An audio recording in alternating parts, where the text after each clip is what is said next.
قرآن مجید کی تلاوت، قرآن مجید کی تجوید، قرآن مجید کی ترتیب، فن تجوید، علم تجوید اور فن مقامات کے ساتھ،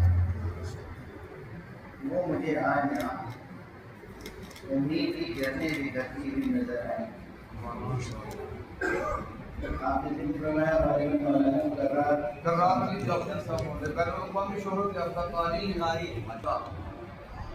سب کچھ اپنی جگہ، سارے علوم فنون اپنی جگہ، خود قرآن مجید کی تلاوت اور ترتیل و تجوید، قرآن مجید سے وابستگی اور علوم قرآن میں شواہد، یہ ہم سب کا مقصد زندگی ہونا چاہیے۔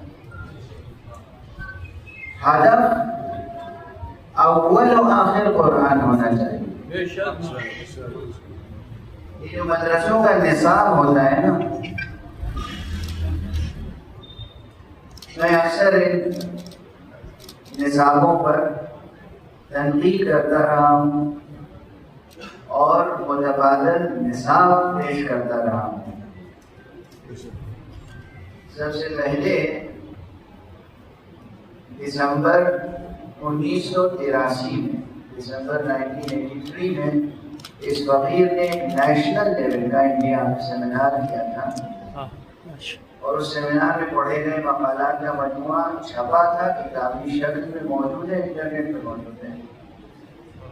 اس وقت سے 1983 سے لے کر اور آج تک مسلسل تعلیمات کے موضوع پر سوچتا رہا ہوں، پڑھتا رہا ہوں، فکر کرتا رہا ہوں، اور ہم و غم صرف یہ ہے، ایک نقطے میں اگر عرض کروں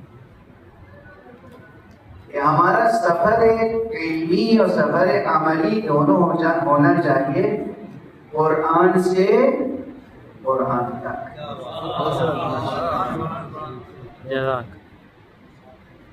جب بچہ مدرسے میں داخل ہو تو سب سے پہلے اسے کیا سکھانا چاہیے؟